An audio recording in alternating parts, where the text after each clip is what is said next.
It's just Dave today. No, he's early. That's why we're highlighting him. There he is. Everybody's here. It's good to have personality in those things, right? Good morning. Right. It's Tuesday the 17th. We want to kick it off. I do like when we can close loops, when we talk about something and that it doesn't disappear, right? Previously on PT Breakfast Club, Dave was talking about a golden ticket idea. And I remember thinking, I don't like this idea. I love this idea. Let's give a quick, previously on PT Breakfast Club, give it we call it a re-rack. Like if someone were to just join, set them up with what it was and then what happened, and then we'll give them an update. Yeah, created using ChatGPT, created this golden ticket complimentary treatment idea that expires at the end of the month, and basically listed some of our services. And sort of sent it to some people that were completely cold on Instagram. Also sent it email, text to a lot of our current and previous patients and clients. And it's hilarious. The only person so far that took us up on it is a completely cold lead, completely cold person who I never spoke with, never met, no connection, no mutual connections, nothing. Because this person was commenting on a surgeon's Instagram page about some other topic around her ACL tear. I saw that comment. And then I went to her profile, liked a couple things, maybe commented or something. She commented back, long story short. Then I DM'd her the golden ticket, the little digital thing. And I was like, hey, you're obviously putting out content around your ACL tear. And if you're interested, here's one free treatment. It expires at the end of the month. It could be a house call. It could be also at our Midtown Manhattan office on West 57th Street. And she was like, yeah, awesome. I'm interested. And so I've been trying to coordinate my other therapist, Porus Mehta, to do this. And I was going to record everything because I don't want patients hooked on me because I'm not in patient care. And so it didn't work out with scheduling. And I was like, screw it. I'm just going to do it myself. So we did it yesterday. I did, and in terms of not just closing the loop, but letting folks know that you don't have to be high tech like Tony Maritato and Jimmy McKay. You can start at whatever you have, right? So what I did is I set up an iPad horizontally. Good. And I recorded 50 minutes of the interaction, which I guess I'm going to just post to a new YouTube account, which I am now on the hook of starting because I've said it, for Concierge Pain Relief, my practice. So that was running in the background on a desk. And then I did some with my phone, a minute and a half, whatever, 30-second clips of this prospective patient, client, whatever you want to call it. She was experiencing some knee discomfort. So we did some stim pod around the knee, the quad, showed her quad activation, a little muscle reeducation type stuff. But long story short, we're closing the loop on that interaction in terms of a little bit. It's kind of like two things. One is outbound. One is not having any fear of rejection. Outbound meaning I was sending cold messages to people that are already in the area talking about their injuries. It's actually pretty easy to find those folks because they make it known, they put in their bio ACL tear 90% torn, or back pain, or Parkinson's, or MS warrior, or whatever, right? So people like that, they identify with it. I sent you guys a video, and I know Jimmy nicely edited it or remixed it. Yeah. But so this was you sent in the group chat hey, here's a minute and 15. I cut it down to 45 seconds, and I ran it through an app and gave it some zhuzh. I'll just share a little bit. I'll do 10 seconds. All right, so we're doing a little stim pod. Susan, you tore your ACL in March 7th, you said? Okay. And you've had a whole bunch of treatments, PRP, stem cell. You're doing acupuncture weekly. You're going back to Pilates. You're doing exercise. Showing her story. If anybody around is also going through that, they see them. In my opinion, they see themselves. This video is not about Dave, but because Dave owns the channel, Dave's CBS. So I think a lot of people try to be the show. Early on in PT podcasting 9.5 years ago, a lot of people grabbed a microphone and launched a podcast, and they were like, I can't wait to show you how smart I am. Whereas Jimmy was like, I can't wait to show you how much stuff I don't know, but we're going to figure it out in 30 minutes. I think this is similar, where The patient is the person going through the thing. But if you're also going through the thing and you happen to be in Manhattan, like this is the beginning of you being the Stu McGill. Not crazy sometimes. He's smart, but he's also a little off the edge. But he's just like the lower back guy. But the way he was the lower back guy, he didn't even do it through content, right? He did it the old school way, which is like, this is all like he put out there. You're now just showing ACL. Like if you wanted to be ACL. Yeah, but I don't want to be the Stu McGill in terms of treatment. I don't want New Yorkers to say I need to go be treated by Dave Kittle. I want New Yorkers to say I need concierge pain relief. And it doesn't matter which therapist over the years come and go or whatever. So it's the whole brand promise. But anyway, real quick, I did use ChatGPT, got a social media release, a new one that it basically says like, hey, this is, you're giving us full consent. We're recording videos. Also, we have the right. We own these digital assets forever. Once we post them, whatever, we can modify them, change them. We can take them down. We can leave them up. Like, and you can't tell us like later, like it needs to be pulled down for whatever reason. So as long as we didn't discuss any sensitive information, which we didn't, I didn't even get into asking her anything about like what company she works for, like her job, nothing. It was all about her ACL, all about her experience. We talked about her skiing. We talked about all the things she cares about. And it went super well. And so now I got some of those digital assets that I shared with you guys and many, many more to get those out there. So a couple of things, Tony and Will Boyd. So Tony Maritato and Will Boyd, a couple of the previous comments that they've made over the years, like Tony would get patients just from recording patient videos like this. I want him to chime in because like I think Tony is the master at this. I don't think there's anyone better in the country that does videos of their patients in the treatment experience where the video camera is like a fly on the wall kind of thing. And, Tony talks over the video or he'll have music over the video. Sometimes it depends on the video. So the combination of that got me going where Tony has mentioned over the years, like patients will find him, they'll pay for out-of-pocket services, or they'll come and drive further just to get there.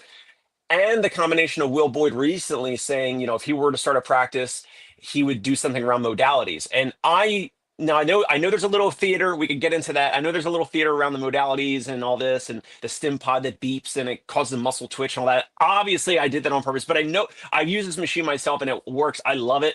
It reduces soreness and discomfort and stuff before and after my baseball games. But obviously, I chose that instead of like therapeutic exercise for this ACL, right? So like I use a little bit of the Will Boyd techniques. I use a little bit of Tony's previous techniques. But yeah, I mean, if there's any other questions or thoughts, we can certainly discuss it. But I just think Tony's the master at it. I'm just trying to follow the things that he's already done that have been proven to work. So what do you Real think? quick, I mean, I love it. When you sent it over, I thought it was great. I thought the audio is good. I love the, looking at the original video compared to what Jimmy produced. I think there's a sweet spot in between, and you need to experiment with your audience. Right now, I'm looking at your business Facebook page. Facebook business pages have been like my biggest push lately, just because they need content. I've heard from multiple people that Facebook is really, really pushing hard. They want more video content on business pages. I don't know. We got to try like the fancy edits and cuts and zoom in, zoom out and all that stuff. And then I would try also just the straight video like you originally had without the edits and just see what works best. But no, I thought that was awesome. I loved her. She did a great job. Your questions, you're pointing out like when she takes the probe away, the muscle stops twitching. When she puts the probe on, it twitches. You asked her if it was painful. She said, no, it's not. It feels like a tapping. All of that stuff was awesome. Yeah, I think if you did you go into it with a shot sheet, or were you just like, hey, let's just grip it and rip it? Oh, that was all completely freestyle. There was no, and that's great. There was no outline. I didn't prep her with any questions or anything. Nothing. I think the more you, all right. So if you want to be a better public speaker, you have to speak more, but you also have to watch yourself. There's this guy Vien. He's like a public speaking coach, and he gives you 3 things to do when you're done public speaking. He's like, number 1, record it. He said, then put it down, wait 24 hours, then just listen to the audio. then wait 24 hours, then turn the audio off, watch it again, and just watch your visuals of what you're doing with your hands, your face, your body. Then he said you come back 24 hours later, 3 days later, and watch it together and give yourself notes. I think if you sit down to edit this, you'll be like, oh, if I had done this, it would have gotten to the point faster. Like, so just watching this, I don't think you need, the reason I did all the crazy edits is because I had an app on my phone and I was like, I don't know, let's just judge this. But I think if you just said, oh, well, what do I want to show now? Like if you almost treated it like you had a PT student there, like a third person, that's the audience. What am I trying to show that person? And then the patient, even if they know nothing about their injury, they get it because they are an expert at this. So you can use that person as a prop for that third person in the room, which is always the audience. I think if the more you do this, you're only going to get better at it. Like, not to knock Tony, which I'm not, but I think he's really good at it because he sucked at it and then just decided to suck less and then just did it so much that now he's great at it. But that's sort of everything. The more you do this, the better you will get. And I think the curve is steep. I think you'll get better faster, really fast. So also not just all the great stuff of like, all right, the front end, the outbound of getting someone new that's a prospective patient into our world, getting their approval, a little bit of a lost leader because it's like my time and I'm delivering a completely free visit that we all agreed upon up front, like it, no charges or whatever. And so then at the end, like we did some single leg stand stuff. And then I was like, oh, like, cause she was moving really well. So I was like, oh, let me show you, like, have you done any of this with your physical therapist? Like I put her single leg stance on an RX, right? And her knees wobbling all over like crazy. And she goes, oh, I didn't do any of this with my PTs. It was like, 15 minutes of like exercise. And it was like machines. And I'm like, machines for Wow. ACL tear that's 90% torn apparently through MRI. And she's trying to avoid surgery. And I'm like, you went to other, I'm not going to mention names. I really want to. I'm not going to mention 2 big names that she went to in New York City. I almost mentioned it. I won't do it. But so she liked being on the RX single leg stance. I didn't even get that in video, I don't think. It was like after the fact. And then she's like, oh, I like this office and you this and that. And, it's nice. And you guys have all the stuff here, as most patients will, like, you have machines and whatever stuff, and you have stuff. And then she's like, oh, I would love to continue with you guys. So like, oh, let's take a look. We're self-payer out of network. Let's take a look at your insurance. She already hit her deductible. She had great out of network insurance. It pays very, very well. Her copay is very, very low. And if it weren't for, I mean, again, I'm trying to get out of patient care. She asked about this morning or later today. My other therapists are already busy and then she's out of town. So she's going to see one of my staff physical therapists starting on Monday. And I have hopefully successfully pulled off the, like pulling the sheet or just pulling oh my gosh, the tablecloth right off the table, but keep the silverware and everything else is there. So I slipped that out. Forrest, my therapist, is going to take over. He loves working with clients with ACL tears. He's going to continue treating her. He gets paid well. She's got great insurance. She's got a low copay. She wants one-on-one visits. She went to the other places with the machines, and it was super busy and multiple patients, maybe a mil, multiple patients at the same time. She didn't get the attention that she wanted. So not only did this help with video content that I get to keep, pictures, selfie videos that kind of, that I already posted, short form video, long form video, got 50-minute video, and a prospective patient that is now converting into a plan of care. How cool is that? Listen, you go into this, if you did this 10 times, you'd be 100 times better. And I think that maths. And then I think you build a process around it, which is you find an editor off-site, and then you have, you need 4 or 5 different formats for this. That's it. This is the, hey, nice to meet you background video or whatever. You just find 4 or 5 different videos that you can get pretty much with any patient, regardless isn't a word, regardless of their injury, that you sort of ask. And you're going to know the questions, and you're going to know what to shoot and what to have in the background. And then you just turn to your editor and you go, at minute 15, I think there's a really great whatever. At minute 27, and then you have those, and you just lather, rinse, repeat. Now it's a processizable. Well, The thing, so Tony, I was just going to ask Tony, like, what have you learned? Like, because I don't think you go back and record game tape. Like, I think you just like record stuff. You just have some understanding of patients in the physical therapy world. Like, you just record clips, you post it, and I don't know. It seems like it's just volume for you, but you've been doing it for so long. I'm sure it just feels like breathing and talking for you at this point.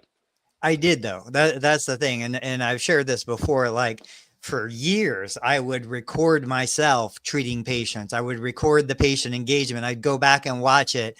I was shocked the first couple of times when I looked at myself during an initial evaluation, and I looked at the expressions on my face. I'm like, I wouldn't want that guy evaluating me. That guy looks completely disinterested, completely bored, tired. So like I put myself in that situation to go back and learn and improve and tweak things. And you're right. I've been doing it for over a decade. So I've got enough reps that it looks easier now. The one thing that you keep saying that I wanted to go back to, and I'm sure you know this, but for the audience, you keep saying, I did this for free. I'm not getting paid. You didn't. Like the reality is you couldn't have gotten that content if you didn't do it. What's the alternative? You're not going to hire an actress. You're not going to hire, I all of this might. stuff. I've considered. I've mentioned it before. Well, so in other words, you did get paid in the sense that you weren't paying someone to get this content generated. Right. Like there was a value exchange here. Both of you came out with more value than when you went in. Now the bonus, the cherry on top is, okay, so you converted a patient, maybe you got some out of network reimbursement coming your way. But even if you didn't, even if this person never came back to you, that piece of content, the multiple pieces of content you're going to pull, that's huge value. There are companies that are paying, last I checked, it was like $100 a minute for finished video. If you have a 1 minute video, I mean, that's $100. That's what Medicare is paying for an hour therapy session. And I know you have more than a minute of content. So there was absolutely a value exchange. You came out ahead. She came out ahead. Everybody did better. What's Dan saying? If athletes do it? Yeah, I think what Dan is saying is this is what coaches and trainers do. Look at BlazePod content. And I don't have a perfect timeline of when BlazePod first came out in their content, but I'm pretty sure it was like slick close-up videos of blinking blue dots. And then they did the dots in action. And you don't have to be a rocket scientist to figure out which videos play better. Take a nod in style from chiropractors.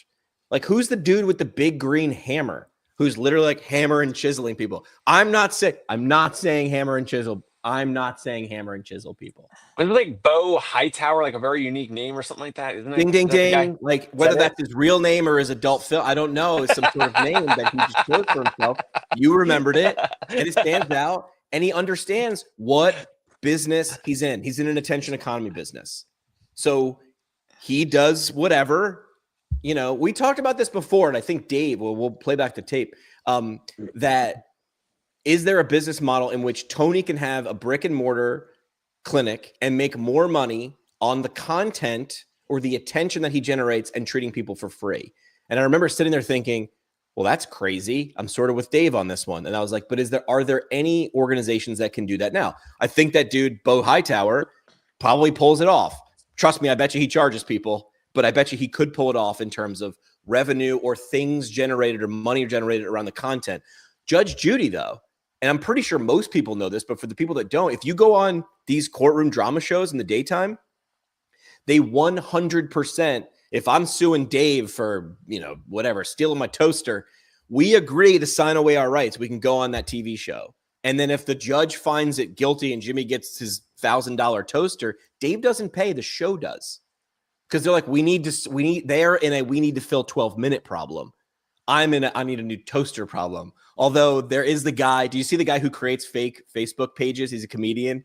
He'll like create the Facebook page for like City of Los Angeles, and he'll comment as the City of Los Angeles. It's hysterical.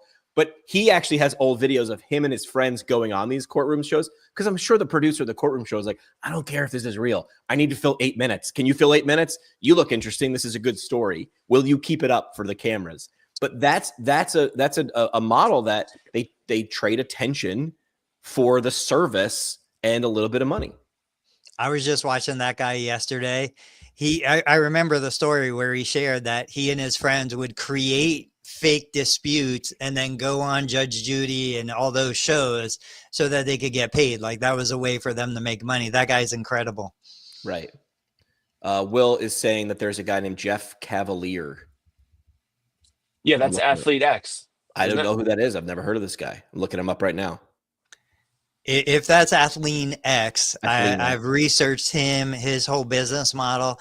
I have no idea what kind of money he makes, but it's got to be 7 figures between what he's got on YouTube, what he's got with a paid membership. I think they have supplements and some other things also. This guy I had no idea he was even a physical therapist, and like, I don't know if we want to talk about not what you just said right there. You have no idea he's a physical therapist, because he understands what game he's in. He understands what game, he understands what business he's in. He's a great example. I was listening on my way into work this morning. They were talking about Beyond Meat, and they were saying how all these meat alternative, plant-based meat replacements, like they had big plans, big aspirations. They went IPO, and then the stock prices are crashing. And I feel like a big part of that, they went through, they were like, well, the taste wasn't quite there. It's more expensive than meat. They all this stuff. I'm like, the bottom line is they're still coming into a market trying to replace the incumbent by talking about the incumbent. Like, correct. We talked about this with plant-based milks. Like, I don't want milk in the name of pressed almonds. Right. If I'm looking for something, don't call it milk, because I'm going to expect the mouth feel of cow milk. And so I feel like, he came out, Athlete X, there was no reference to physical therapy. He doesn't even look like a physical therapist. He's putting all this content out there. He did amazing, blew it out of the water because he created something completely unique and like it stands on its own merits.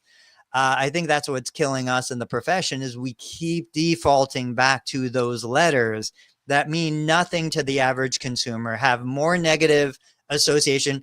Dave just said his ACL person went to therapy somewhere else and thought that was therapy. Now they go to Dave and they're like, oh, I had no idea we could do this kind of stuff. But more people might learn our style if I post the short form and then, the short form and the long form together on YouTube or whatever. And then if someone wanted to, they could click. They don't have to watch the whole 50 minutes or in future videos, the whole 1 hour or whatever interaction. But you could kind of click and drag across a 60-minute or a 55-minute video and be like, oh, wow, like all these visits are like, because this is something Tony also said is like potentially consider posting the full video, which also no one does. No one does this because they're afraid of getting nitpicked or like, being like picked apart that they didn't do this or that. By the way, my evaluation was like no manual muscle tests. Like we didn't measure range of motion. You'll see. I might have to title it like unique ACL evaluation because it was a ton of conversation. And then we got into some stuff. Have you guys ever searched YouTube for like physical therapy evaluation? No. The stuff that comes up, it is remarkably boring, absolutely uninspiring. Like I watch it and I'm like, is this what we're putting out to the public? And it reminds me of going back to PT school, and it's got this fake patient who, the therapist is asking all these questions, going through all these special tests, doing all of this stuff that repeatedly research has said is completely useless. Like special tests aren't so special. All this stuff is just a complete waste of time. We need more individuals who are willing to be judged, because we'll absolutely be judged, but willing to put real patient engagements out there with the patient's consent, HIPAA privacy notices in place. But, yeah, I mean, the video Jimmy, you got a comment on this, Jimmy. The video that I got on the screen right now has 37,000 views. it looks more like a proof of life hostage video. Right? Look how sad this guy is. Now remember, like this video is 12 years old. This is early YouTube, so you really can't trust it. But like, yeah, this is what we're doing. There's a video from Tim. Tim does good stuff. He does great stuff, but this isn't really like he's not showing a mock evaluation. I've seen all of these. It's just time for the next generation to come out.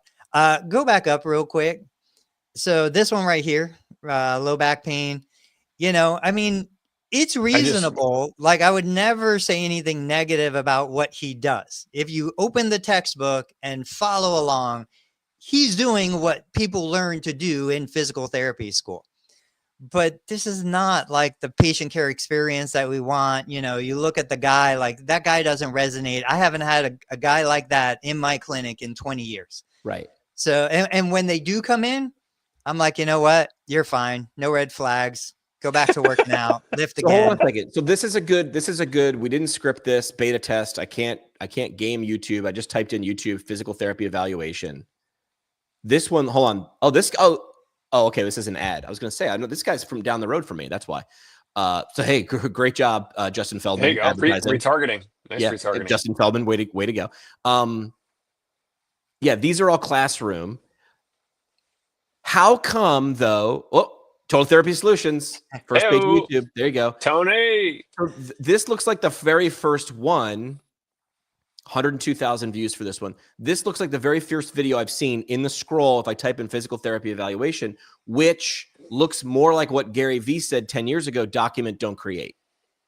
The first 32 were create. Now, some of them are old YouTube, and like friends that like know YouTube will tell me like, you got to look at the date. Because if you're looking at pure views for quality, it's the gamed system, right? Like it's just, it was easier back there to get 10,000 views. But does document over create? That's what we're telling Dave to do, right? Is document, don't create. So Dave, like do more of what you did. Like all I want you to do is sand it, but I don't need you to change the thing that you're creating. Just like get smoother, do it more, do 10 of those. And I think you'll be infinitely better than what you do. And then you can process it. Then you can teach all your therapists how to do it. And then you can go, I'm never doing that again. Yep, exactly. And real quick, I want to mention Will Boyd made a comment about the hair. I don't know how these guys do it. Like what hair? Okay, I've got the official razor, right? I've been waiting for the razor. I got the razor. Oh, your facial hair? What are we talking about? Yeah, facial hair, the beard. now the reason why I haven't shaved yet is because I need to set up, like I need to clean my bathroom so I can do an Amazon affiliate video on the new razor. But seriously, I told my PTA who has a full beard, I'm like, how in the world? I feel like I have spikes, needles. Like you remember, there was the movie, it was a horror movie with the guy that had needles all over his face. Hellraiser. Yeah. Yeah. I feel like that guy all the time, constantly. I don't know how people do beards. It's worse down here. Yeah. I get it here. Like literally, it's just, it's horrible. For no shave hopefully November. Hopefully by Thursday it'll be gone. I'll be 20 years younger again. My kids told me, they're like, Dad, you look so old. Your beard is so white. I was like, that's all right, because when I shave it, everyone's gonna like, oh my gosh, you look so young. For No Shave November, I just donate the money. I'm like, I can't do it. It hurts. It's too itchy. I agree, especially down here. Too itchy. All right. So last thing for Dave, we just need 100 more now. You know, I was listening to the guy, I can't remember his name. He does like Alex Hormozy and all the big names. Is like, these guys are putting out 300-400 pieces of content a week. I can do 3 a day. 3-4 a day is like my upper limit, but we just need a lot more content out of Dave. Yeah, I need to, like Jimmy said, is like making a process, but then eventually it's going to be like hiring a videographer and a separate person who's an editor, and then the videographer follows a therapist around, and then we have to continue on the front end to get, to do the outbound, the cold outbound, and the cold, like not the cold, the emails and text messages to our current or previous clients, asking them for referrals, And then some of these people are gonna say like, well, I don't want to be on video. Like I want to visit with you guys, but I don't want to be on video. Great. Okay, Pay fine, me. fine. So yeah, then it's the full rate. Great. Or you could kind of try what we're about, and we can convert people like that. But yeah, Tony, I'm on it. I'm trying to think of a play and I can't think right now. Ass, gas, or grass. Nobody rides for free, right? Like, so you can pay, you can be on camera, but nobody rides for free. And none of it is not paying, right? The girl that you did the video with paid you. Arguably, you got more than you gave on that one. So I did a story on Concierge Pain Relief's account on Instagram. She reposted the story to her account. Then I took the selfie of her and I put it as a post on Concierge Pain Relief, the account. And then I did the co-creator or tagging them to be collaborator. Thank you. Collaborator. I added her, who knows, whatever. She accepted it. Right now she's got 2,500. Why? But enough, like local interest, 2,500 followers. And she accepted that to be a collaborator. Now it's on her profile. It's just a selfie of her on. Why wouldn't she? This whole conversation started by her account is dedicated to her journey. You're CBS who just shined a light on her journey. Of course she's going to agree. Bo is saying, can you share more of the non-op ACL story, Susan? Maybe Bo's just joining late. We did that. That's Susan, right? This is who we're talking about? Yep. Oh, rewind, then catch up. Previously on an episode of PT Breakfast Club. Bo, if you're late, I'll post this. I told Tony and Jimmy I got to create a Concierge Pain Relief YouTube account. Nate, if you're listening, my pocket editor, Nate, create me a new YouTube account. So I don't have to do it. So put it on my bill. You got my card. This also reminds me, before we move on to topics, let's go to AI next and how Tony thinks it's going to automate all the boring stuff, which should get people excited. The last thing I'll say is what Dave is doing a proven model? Yes, it's also a proven model before the interwebs and social media. This is how Walmart gained traction. They didn't go to New York and LA and big cities. They went to middle America, and then they didn't just plop into town. They won over the town. Like, they literally were like that TV show, The Americans. They were like the spies. They found the former football coach and hired him. They found the town mayor's son. They found the star football player and they hired them. They literally created the cool lunch table, and it was cool by proxy. You're doing that because Instagram is now the town square, and you're taking people that other people know, like, and trust, and you're saying, well, this person thinks that person is cool. So then that person's little Venn diagram, no matter how small or large, you've infiltrated know, like, and trust crazy fast, though. Walmart did this. Can we spend just like 30 seconds? Can you just screen share that post, the one on either my account or her account? Because there's someone who liked the post that I think the audience will care about. Just in terms of the downstream effects of this. Is this yours, Dave Kittle? No, Concierge Pain Relief. Got it. Or Susan's account, either way, because she approved it as a collaborator. But just look, once you share it, just click on that post and then click on like whoever hearted it or liked it or whatever. Oh, I love the fact that you just call it hearted it. Isn't that what the kids call it, Tony? Tony, isn't that what the kids call it? That's what I say, yeah. Hearted it. All right, where am I going? Clearly, we're a representation of the younger generation. This one right here? So go to that first post. Now click on her name as like the Coke collaborator or whatever it's called. Or the likes. Okay, so on the likes, I can't see it because I'm on my phone here. But one of the likes is at Leon Popovitz, MD. And he is the co-founder of New York Bone and Joint. He's a board-certified orthopedic surgeon. He liked that post. I've never spoken with him ever. So now I can cold message him or send him a letter and be like, hey, like, and he's putting out YouTube content as well. He is the physician orthopedic surgeon version of Tony Maritato right now. He also is in New York City or New York area. I don't know where in New York, but probably nearby. So then he could be a potential referral source, and I could potentially get referrals from this surgeon, potentially from the outbound up front of sending Susan the golden ticket idea, which was free. I made that for free, did the visit, all that. Like, it's just amazing. This is a good observation, and here's why I think you should strike with Leon right now, and why I think he is primed to jump on this with you. A lot of Low people, follower count is what you're going to say? screw follower count. He's got 29. Doesn't matter. Why does he only have 29 follows and 61 posts? A lot of people will zoom into this and look at views. I'm looking at this. He did this 17 hours ago, but of his videos, these are all recent. Dude is just getting into the game. He started in April, so he just bought in. He's just getting going. You're coming along going, I'll jump in on this with you. And all he hears is, you're going to help me do the thing I want to do and I value. So like he has just reached the tipping point. And we don't know the backstory with Leon, right? Maybe he's just been, maybe whoever was in his office doing this to him 100 times. Finally, he's like, fine, buy a camera. I don't know what to do, but you're in charge of this. Now he clicks like. This is like the perfect storm now. But this sort of accidental bumpability only happens when you make stuff. This doesn't happen inbound. This happens when you make stuff.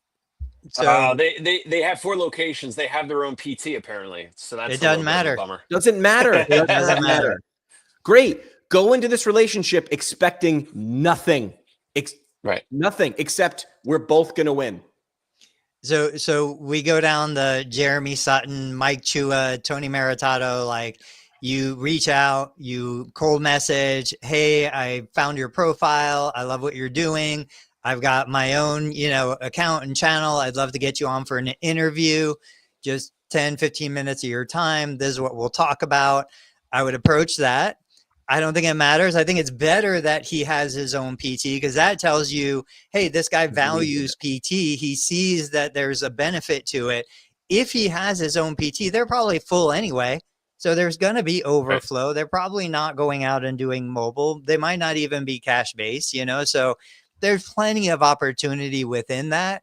Yeah. And to Jimmy's point, this doesn't happen if you don't put stuff out there. Now, I know there are a lot of people who put stuff out there that don't get a ton of views. I mean, for you, Dave, like how many views did that post get?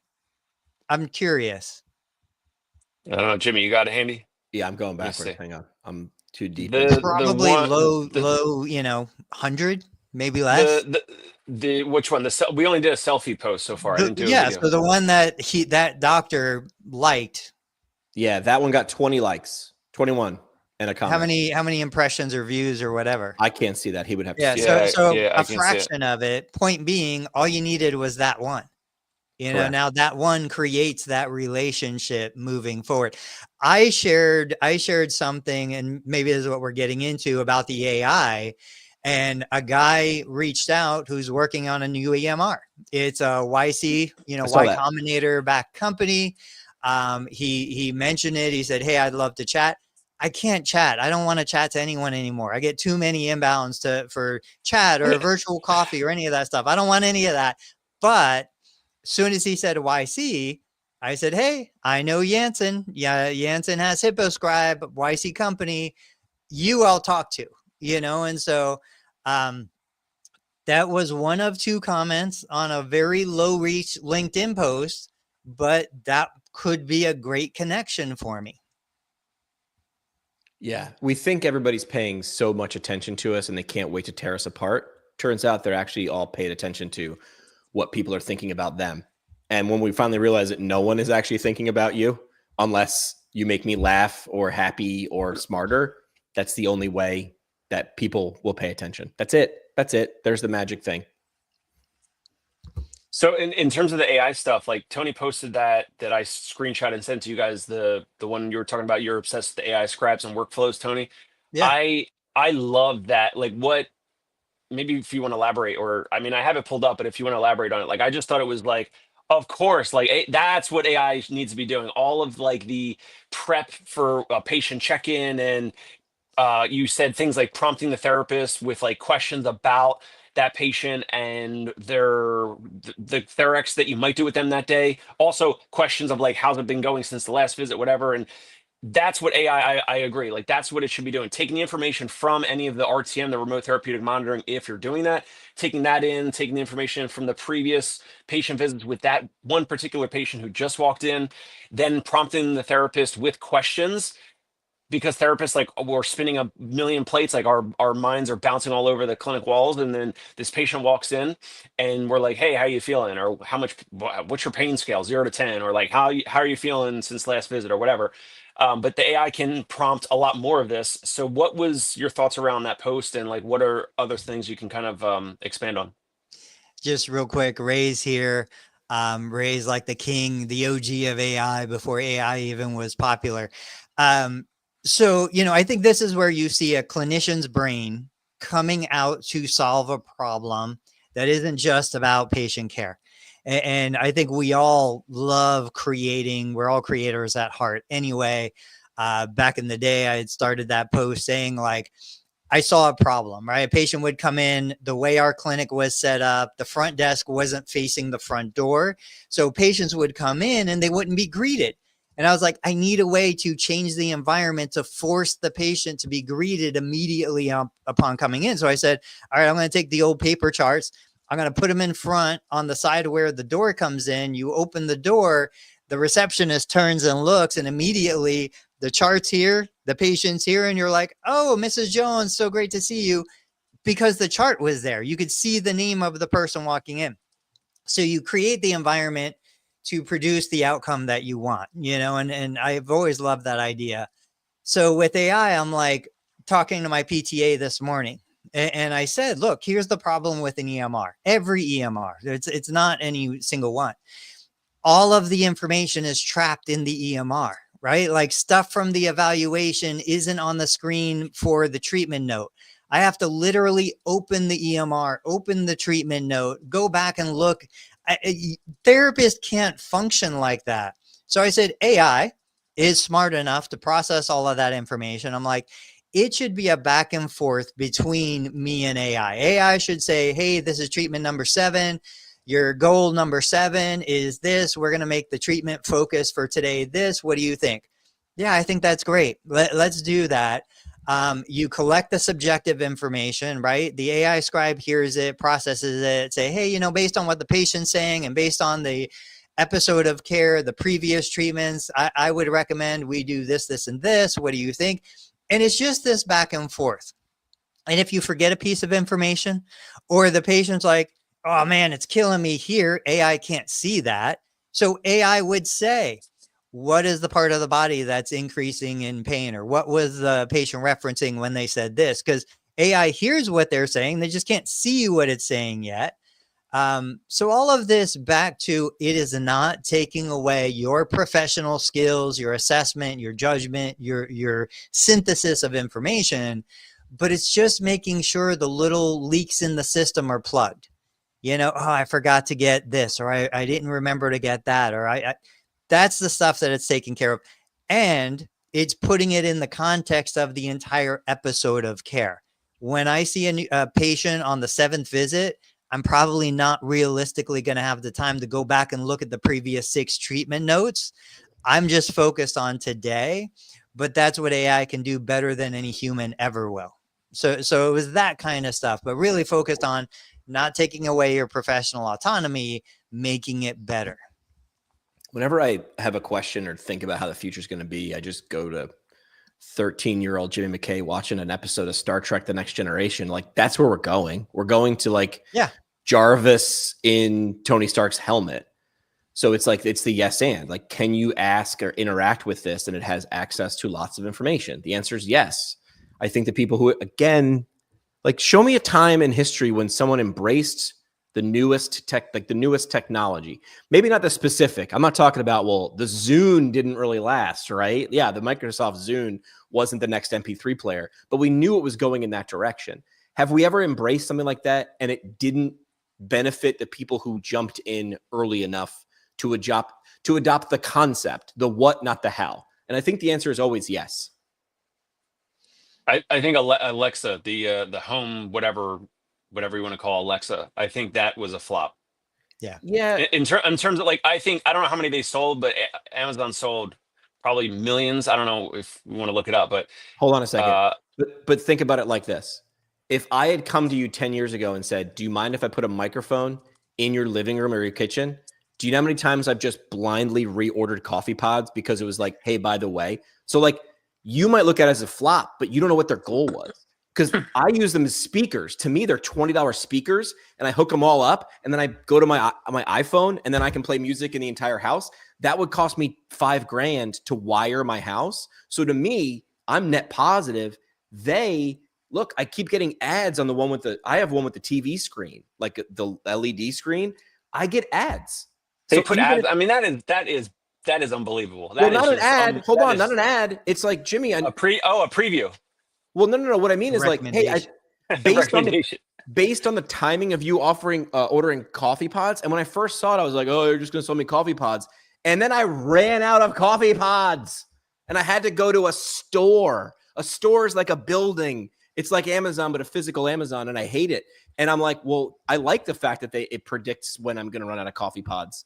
So I don't know if the Amazon Alexa was a net failure, but it also could just be the first iteration of, well, then great. What sucked about this, or what didn't it do? It's still clunky. I can't get my own podcast to show up on. Yeah, right. On that device. Right. Even if I'm like, I want you to. That's a great example, because I was trying to use Alexa to pull up Alex Hormozy's The Game podcast, and it would not do it. But then it plays Layla Hormozy's Build podcast, which is hilarious. Like I'm asking, like they're married, but I'm asking for Alex's, and Layla's podcast is great too. But it plays that.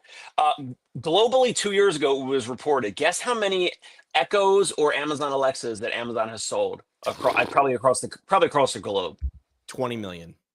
500 million. I can't believe that number. 500 million of these devices. And you know what? It does irritate me when Alexa says, like, you're running based on your order history, you are running low on size large gloves, because we use gloves for the baby, like to clean up the baby, or like paper towels or whatever. Would you like to add it to your cart? Would you like to add this 24 count of paper towels to your cart? And I'm always like, no, stop trying to like cross-sell me, upsell me, recommend more products. We'll buy it when we want to buy it. But so here's a great example though, and people hate when I bring this up, but it's the truth. On the small business side, our level right now, we're over fascinated by, I got to be better experience, better patient care, more knowledge. I got to more continuing ads. I got to build a better mousetrap, blah, blah, blah, blah, blah. 500 million Alexas. Nobody loves Alexa. Nobody is like, this is the greatest thing since sliced bread. Nobody. Yet people continue to buy, people continue to do it. Back to Jimmy's talking about mill clinics and high volume and all this stuff that we think people hate. They're still in business and they're still bringing in hundreds of millions in revenue every year. Like, there is a sweet spot in business between what the consumer is willing to buy and how much investment we need to make in making it better or even just good enough. Like, we have to get away from this idea that it has to be perfect and we have to be the smartest and we have to be most amazing. No, we just barely have to be good enough. We have to be better than the competition, maybe cheaper or better and more expensive. We just one differentiating factor, but we waste all of our time trying to continuously improve when the consumer doesn't even care. I go out there. Nobody in that gym right now cares if I have another like advanced certification. They just want to be heard. They want to leave feeling better than they came in. That is all they care about in my business with my consumer. So you have three choices, and we talked about this. I actually got a cool message on LinkedIn. Someone who's got I don't want to say who it is, but I got a big fancy smancy job. They got a lot of big title. And they were like, you brought up a really simple concept. And I just stole it from someone else. Like, there's only 3 ways to make more money, right? Get more people to show up who've never used your business, your product or service before. Get the people who show up to show up more often, or get the people who show up to spend more or buy different things. That's it. And I like those zero like resets, which is like, oh God, I'm overcomplicated. I need that a lot. I get into overcomplicated. Remind me to throw a crazy idea I had out, because I don't think I think the idea is different. I don't think anybody's done it, but I don't think the idea is the magic. I think the execution is the magic. I think it's simplicity. So imagine Dan's comment, and then we'll go to that. Tony, isn't it human nature? Yes, improve. 100%. So why are people climbing mountains, right? Because they want to feel good about themselves. And if I can acknowledge okay, I'm investing in more education. I'm investing in more technology. I'm investing in all of this because it's important to me. Awesome. Like, pat you on the back. That is amazing. I am so proud of you. But don't do that and complain that you're also not making enough money and all of the other stuff and all of the other things. You know, don't be the victim. Don't be like, this is where I start to get conflicted. I am happy for anybody who wants to be better, for the joy of being better and smarter. I read, I study, I do these things every single day, but I don't also get mad that I'm not getting paid more than $50 a visit from United Healthcare, Right. because United Healthcare is not paying for that, for my personal joy and my, excelling. 2 reasons to climb a mountain, Confucius say. For the world to see you, or for you to see the world. One is self-serving and one is selfish. If you're doing it, like, this is where I think people are using social media wrong. If they're like, I can't wait to show people about me. And I think you can. If you have an OnlyFans, that's a great way to, but you're actually over-serving. You're giving someone more than what they feel like they're getting, the more than they give. But if you do the reverse, things tend to work out a lot better. So here's my crazy idea. You ready for my crazy idea? I had this idea 15 years ago. I was working with a radio engineer and said, could you go into a Hollister or an Abercrombie and create Abercrombie radio, where there's a DJ booth at the Abercrombie in New York City, but you're listening in every Abercrombie in the world. And now they actually do this. It's pre-recorded. It's automated. But when I was suggesting it, it was like, we don't have the technology for that. What if you had 10 to 20 clinics, right? We're not talking about a one-off. And you could have one central control with a bunch of buttons, but there's a camera in every single one. So essentially, it's like that show. Did you ever watch that show on TV on Friday nights? It's cops, and they've got camera crews at like 6 different police stations. They're like, hang on. We're going out to Greenville, South Carolina. We got a hot pursuit in progress right now.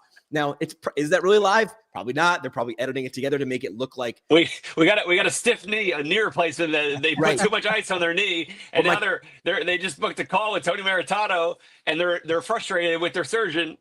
But could you essentially put a live webcam in every one of your clinics, but train the people to know what to look for, what Dave just did, and just stream it? And then someone follows along 24 hours later and picks up the breadcrumbs and makes a loaf of bread out of the breadcrumbs. Document, not create. Like, that would be an endeavor, but you wouldn't need to run a paid ad ever again. Now, you need to invest in that. Like, okay, this is our strategy. We're going to live stream everything. You have to know when you walk past the door of every clinic, we're on TV, and you can't say no. Right now, you have a room that's off camera that you do the personalized, the information, yada yada. Right, be very protective about that. But your entire this is kids back in the day, before we knew what reality TV was. There was a show called Real World, where they just let people live in an apartment in New York City for free, and they taped everything. And everybody's like, "What are they gonna do?" And like, they're just gonna live, and we're just gonna watch it. That's the dumbest idea ever. There are more reality shows now than there are actual TV shows that are written by writers. Although a lot of the reality shows are written by writers. But that's the idea, is we have this sort of natural fascination with, I want it to be real. Look, Justin TV turned into Twitch, I think, right? That's how it started. Justin TV. Huh? It was called Justin TV. Yeah. They were just streaming his life. You'd see him sleeping, and the Truman Show. But even within us, so you mentioned Cops. I love Cops. Cops was a great show. Why are you so sweaty? Do you guys remember Cheaters? Yeah, Cheaters. That's right. Cheaters. That was an amazing show. There were so many old school reality, and then we started the show talking about Judge Judy and Judge Wapner, Maury Povich. There are so many of those elements that we have almost forgotten about, but it makes for drama. It makes for the theater around what we're doing. And we can pull that stuff into the stuff we're doing right now. My kids were going fishing 2 days ago. They found a chest harness and a GoPro. They're like, why do we have that? I was like, oh yeah, I was going to do that in the clinic because I was running out of hands. I couldn't hold the phone and do manual therapy. So I was just going to use, the chest harness and the GoPro. There's a guy who goes into Cold Stone Creamery with a chest harness and a GoPro. He makes, he goes in and he starts making ice cream. And he's got like 2 million viewers, grew a super fast YouTube channel. It was incredible. That stuff is all available. It's just, where do you want to focus your time? Where do you want to put the effort into? And I think the reward, the return on that investment, by 100, it exceeds what you would get for an hour of your life that you're never going to get back, that you're exchanging that hour of life for $100. I would say just to expand on that part is the one thing that I've realized is when right now I'm literally only treating one patient a week, one client visit, excluding the trial visit, whatever, recording yesterday. I can't fully do all the stuff you're talking about, Tony, when I was treating patients. Like, because I'm treating patients and you're scheduling people and we were traveling, or you're going to an office, and it's so hard to think. I've come across like this, almost like a revelation, is like a practice owner that wants to do all this stuff. I suggest you get out of patient care. Yes, your income will dip. Yes, your income will dip. You need to get income or pay or spend less in the next 2 to 3 months or 4 months or whatever. Like, your income will dip, but you need time to like work out or walk or work on this stuff, because doing this stuff with like video and content and game planning, like all your whatever, your processes, your procedures, whatever around this, but or your entire playbook of your practice. I just spoke to a practice owner last week, and they have 5 clinics and they're still in patient care. And it's like, you have no time to think of anything. Like, how can you even grow the practice or work on video content or anything? I suggest you get out of patient care, and then you actually have like the brain capacity to think creatively about this stuff. This is why a lot of my jobs failed. I got hired by big companies. I thought about these things, pitched them, and they were like, but no one else is doing them. That must be a bad idea. And I would always say, sand wins. And like, what does that mean? I'm like, hourglass. In 5 years, you're going to look back and be like, oh, shoot, wasn't that the thing Jimmy was telling us to do? Doesn't mean I'm an oracle. It means I just pay attention, looking at other stuff, going, well, what if we took elements of that and put it with this and then did that? Would it work? Let's find out. The people who invest early typically win big, but it's dangerous. It's a leap. Tony, what were you going to say? I was going to go back to, and I'm going to reference Dan's point one more time. Dan said 100%. It's one of those things. So I'm pretty much back in full time now, right? We doubled our patient visits. I'm seeing patients constantly. I'm doing all the documentation, all that stuff. I think it could be approached in one of two ways. You've got the therapist who's like full in, 100% dedicated. This is my full focus. And I'm sure, Dave, that's probably where you were. You can do that, understanding the fact that you are limiting growth. You are doing this at the sacrifice of, I'm going to make less money. I'm going to have less focus. I'm going to have less time for my family. You could look at it as, okay, I'm probably over delivering on value. I'm probably over delivering on what this person needs. Like, do they really need 100% focus 100% of the time and all of this? I don't think so. So if I divert 20% of my mental energy into, I'm just going to grab my phone, hit record, and then like I edit my video clips on the fly while the patient is in my clinic doing what they need to do. You can make the argument to say, I am not as good of a therapist as the therapist who's fully focused on that patient and not thinking about YouTube and Instagram and Facebook and all the other platforms. True. But does that patient get a worse experience because I am 80% present instead of 100% present? I don't think they do. I don't think they notice it. I don't think they feel it. I don't think I'm compromising to a level that's perceptible. And my judgment, the reason why I say that is because they still keep coming. They finish their plans of care. I can't even tell you how many patients come saying, my doctor tried to send me across the street. I told them, I don't want to go there. I've been there. I love you guys. I want to come back here. That's the only litmus test I have to say something is clearly working, even though I know I'm not 100% present. I know I'm not 100% there. The only 3 ways to get that, Tony, is to have someone try you, right? To physically, like to know you before they, whatever, right? So they have to have each tried you, right? Someone would have had to tell them, someone they trust already, go to Tony, not across the street. Or the third, they would have had to experienced you in some way, shape, or form. That's it. They either physically tried you and liked you, or physically tried you and didn't. Someone told them you suck, don't go there, or that guy's great, try them out, or they were there and you got in their way. That's it. Those are the three ways, right? That I can see. Am I missing a way? I think those are the three ways that someone, how else do we make decisions, right? A review of someone else, a video of that someone else shot that they see, someone told them that they know, like, and trust, a doctor, a friend, a family member, or they just got sent to you, roll the dice, and then you had a chance to win or lose. Those are the three ways. How do you increase your likelihood of doing that? Make more content, give people a chance to sing your praises. That's the other know, like, and trust. Or give a great experience when someone's there. That's it. Focus on those three things. One more little aspect. And like I said, I'm not taking anything away from anybody. You know, you look at what's a priority for you, me as a therapist. Like, there are things that other therapists do because it's a priority for them that I don't do, that are probably good to do, that I probably should or could do. I choose not to do it. Great example. We had 2 or 3 patients come in yesterday. I didn't have their benefits verified. Now, I'm not verifying, but my people, I didn't have that information. I didn't collect at the time of service. I'm probably going to have to invoice them in the future. I'm probably going to lose a little bit of money because I didn't collect at the time of service. Okay. But the 30, 40 bucks I'm going to lose, I believe I'm going to more than make up for from the video content and the other stuff that I did instead of doing that piece, you know? So we're all going to make choices and pay a price somewhere. That was a big part on why we brought billing in-house.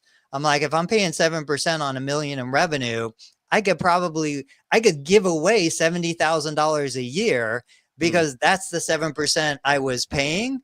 That I could not collect 70,000 and still come out equal. I'm going to go that route instead. So we just make those choices, but it should be a conscious choice. I consciously make the choice to say, I'm not going to do things the way everyone else does it because I still think it's in the best interest of my patient. So just use AI to do your billing, save 2% and make more money.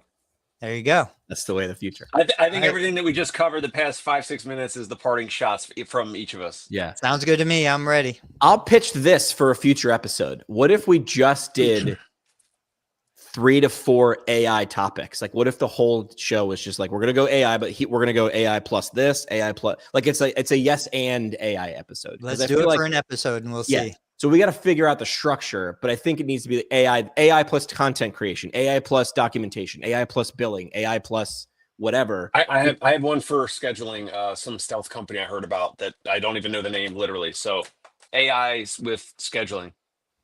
I mean, we'll do it Thursday. We'll do it Thursday. All right, we'll work on that structure. Everybody, thanks for joining in, but really thanks for coming to our live idea/therapy session. I do like how these things play out. Gentlemen, we'll see you guys on Thursday.